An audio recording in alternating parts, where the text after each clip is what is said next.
Good afternoon, guys, and welcome to the podcast from Arkansas. I've got Benjamin Bressington, an Aussie, and he is a dynamic speaker, author. He's CEO of Automate Boring, and it's really going to be a fascinating conversation. We're going to talk about scaling. We're going to talk about AI, data, automation, and I'm really happy to have him on the show. Ben, welcome.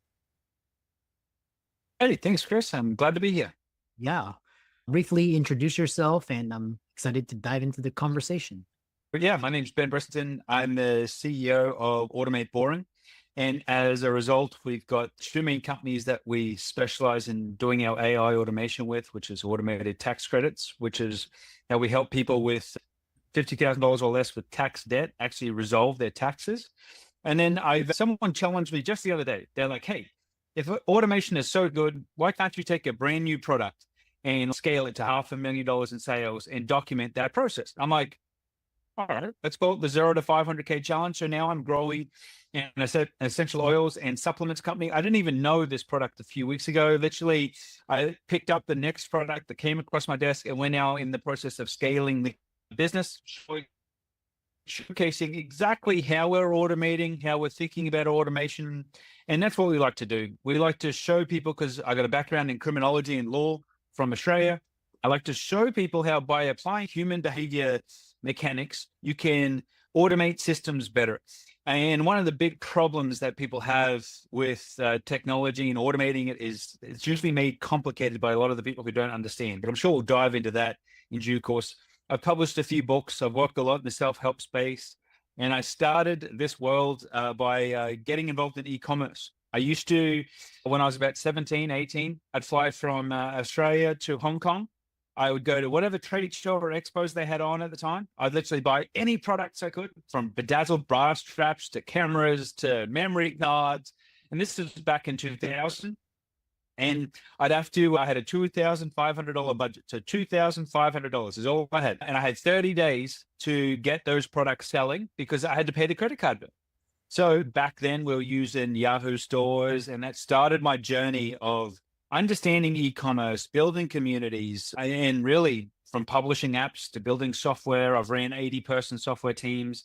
I've been able to consult to the $60 billion medtech clients on their AI strategies. I've done a little bit of this and a little bit of that, but what I do love doing is scaling companies, automating businesses, solving interesting challenges, and helping you buy back your time. Because if I understand both sides of the fence, from the business owner to the employee, and how can I do more and only work 4 hours a day, but yet have my systems working for me 24 hours a day? Like, that's now more possible than ever before. And it's no longer just a goal of passive income, because as they say, passive income never is really that passive. Does that make sense?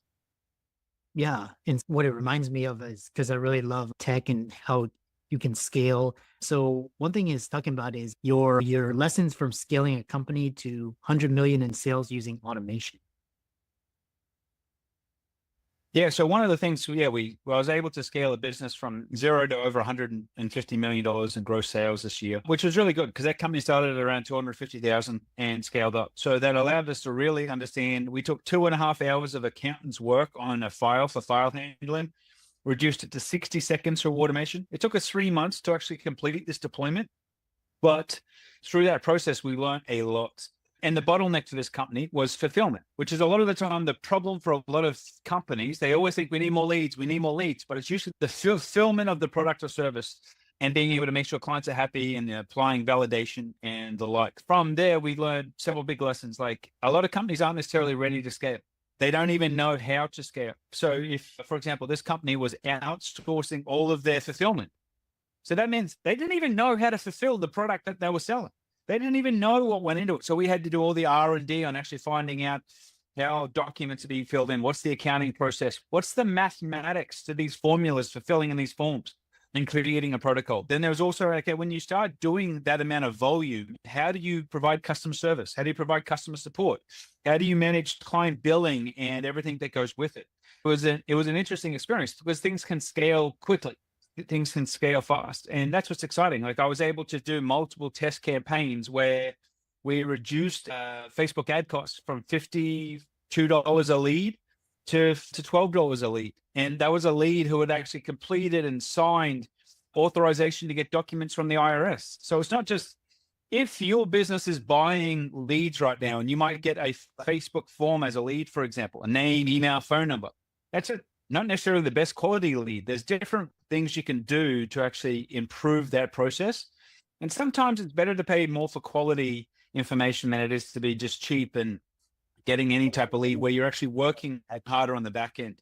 So there's some big lessons about scaling and the time it takes to implement a project. A lot of people will start an automation project and don't even realize that they don't delegate any of the work they even do. There's no training manuals for the work they even do.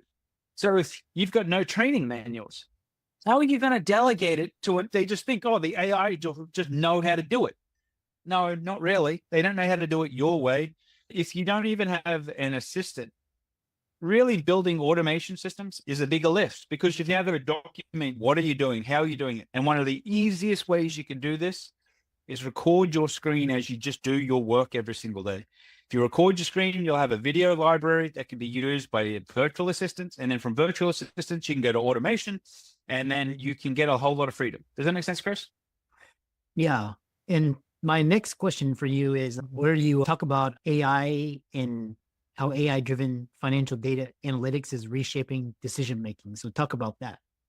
Yeah, so a lot of companies don't have access to data insights or financial insights about their company. You might have your P&L, or you might be running behind on your P&L or your financials, and you can use that as the pulse of your company. But with ChatGPT, even you can upload your P&Ls. I don't know how many people have done this. You can upload your P&Ls or your last month's sales and ask it questions as a data analyst or a growth hacker or a business analyst team. How would you improve this company? What are the insights for growth opportunity? What are the insights to be aware of? Or what are the problems with this that I should be addressing first? And have it analyze your data. I've been working on some projects recently about creating AI data analysts where we'll actually overlay e-commerce sales that happen online and in retail stores. And I overlay it with weather patterns, sporting events, the local based things to actually show why products are moving in certain locations versus other locations, and even highlighting backlogged issues or product fulfillment issues or lead time issues that the human may not have noticed. And I could promise you, your CFO, even if you may not even have a CFO, may not be providing you this info, but it's this intel. It's what you need to remain competitive. It may even show you possible businesses you could acquire or how you could acquire them or why you should acquire them, because that then allows you to grow your company. And this is the whole goal of what we're doing, right? Automate what we're doing, grow it, and have it as an improving asset. And you don't need to think that you need to hire these people anymore. You should be hiring people who are augmented by AI. So what person is running this AI data team?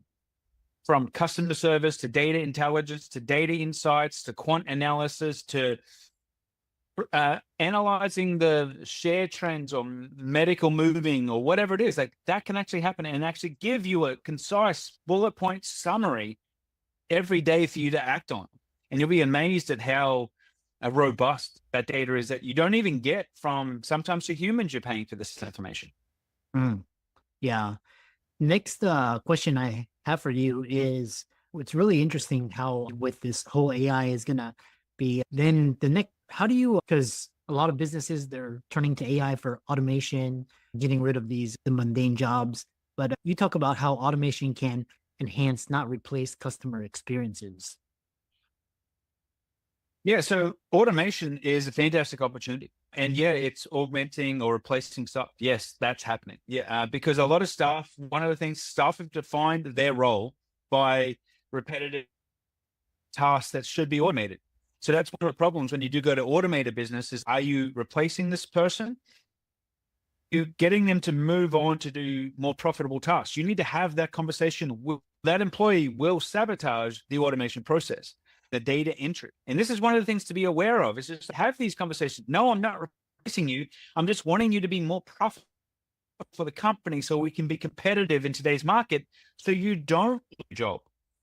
Some people you will replace because all they do or all they know how to do is the things that can be automated. If that's the case, how could you redeploy that person who already knows your company, knows your culture, is onboarded with other things? So I think upskilling and training your employees is actually going to become more critical than ever, specifically with how to use AI tools and deploy AI tools.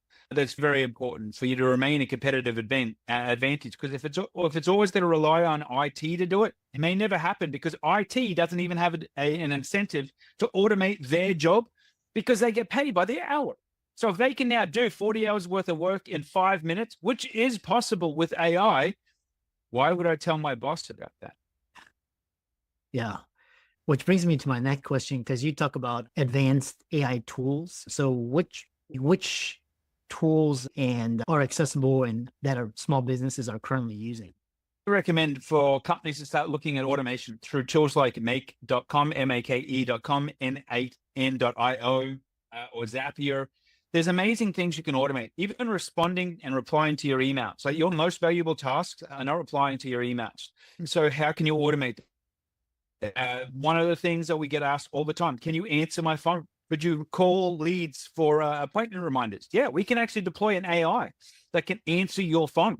And this is why for clients or people who are just looking at AI, I also have 30-minute brainstorming AI sessions where I just help people out, because I've been there. I've spent the big bucks on systems where it's not needed. Because if you can deploy an automation that works, that may cost you $20 a month, but it generates thousands of dollars, then do it.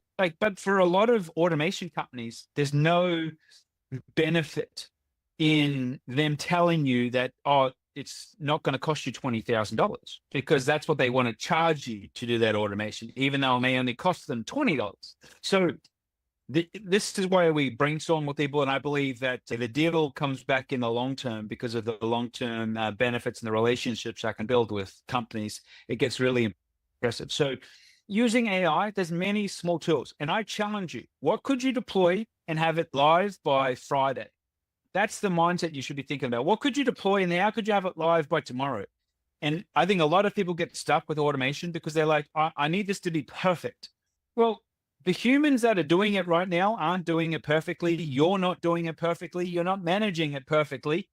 So let's get over that and let's deploy something that we can start improving and iterating on. Because if we can do that, you'll be 100 times more efficient, profitable, and effective than you were last week. Yeah.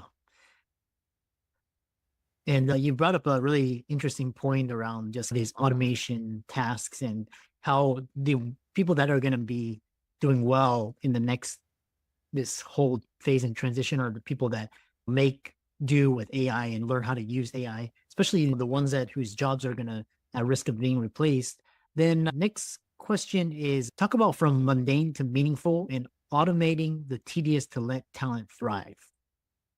Yeah. So one of the things you really want to be thinking about is, what meaningless tasks are we spending time on every single day? And these are the problematic tasks. These are the tasks you're avoiding. These are the things you put out at the end of the day. A lot of people want to automate. Let's start by the process of answering the phones, or let's start with the fancy things or the showy things, right? But you forget to realize that the accounts team is a 12-person team spending 20 hours a week resolving typos in invoices. Focus on the stuff that's actually the time-consuming stuff. Well, you know what? You've got a whole team who are doing data entry. They're literally taking a mail that is sent to you, scanning it, and then manually loading that data into your CRM. That could be fully automated, which could save you 40 plus hours per week, but it's not sexy. So a lot of companies focus on tasks that are more sexy than effective. It's when I say to people, what happens with the faxes you're getting? Oh, that comes in and that gets directly attached to my system. Okay, why does email work the same way? What do you mean? Why isn't all the chats that are coming through the social media work the same way? I didn't know it could. I never thought of it like that. So start thinking of this task where you're actually spending your time. Financial tasks, invoicing, proposal generation. These companies who send proposals, and some people spend 10, 20, 40, 80 hours writing a proposal. And then they're like, oh yeah, I know proposal writing is not my best use of time. Then why are you doing it when considering it's just a template that if you could just fill in the blanks and you could get it done in 3 minutes or 5 minutes versus 80 hours? What's your efficiency gain? So There's many benefits. There's also, we're dealing with a whole bunch of architecture firms right now, and their systems weren't loaded with their product catalogs on all the furniture they could buy. So we're literally building automations that upload the product lists and the catalog, the entire catalogs from all of their vendors, to save them hours of going to this website and this website, and then looking for this type of couch and then looking for this type of table. It's all in their software now. So now it's like they can quote it faster, they can invoice it faster, they can allocate funds faster. So the gross time savings for them is in the hundreds of hours per month for some of their teams, which is a massive saving. But it's a tedious, it's a boring, it's a simple task to want to, it's easy to overlook. But it's that task that like is a time black hole. Does that make sense? Yeah. I know we have around 5 minutes remaining. And so the next question I have for you is, so with when you were talk about, you're the author of People Ignorant, Unlocking Success, Confidence, and Influence. Talk about what the book is, the inspiration, and where people can find and read it and gain insights. Yeah, so that was with my time when I was doing a whole lot of behavioral intelligence data and training, and I learned the importance of understanding body language or human behavior. And I just found some certain things that could be extremely beneficial to people. And so I shared it in that book called People Ignorant. And the whole thing there was just to teach you, if you can understand 5, 6, 3 body language triggers to look for, you can become a more effective communicator. And becoming a more effective communicator, like, is how we run our life. It's very important. So that book you can find on Amazon or where all good books are sold.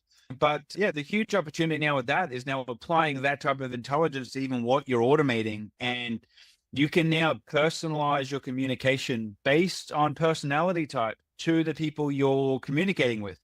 And that's a massive opportunity. Yeah, I love that. Where can people find you and follow you, reach out to you, and learn more about you and connect with you? Yeah, so the easiest place is automateboring.net. So you can email help@automateboring.net, and our team are more than happy to set up a discovery brainstorming session with you to show you what you could automate, how you could automate it in your life, and what's going on. And for anyone who's interested, on that site, you can find the links to the $0 to $500,000 challenge, where I'm literally taking a brand new company and a brand new product, automating everything, sharing all the strategies, and I'm doing all of that for free to show people what's possible and what can be done. Yeah. And thanks so much for coming on and sharing your wisdom and expertise, and keep up the great work. Hey, my pleasure. Thanks, Chris.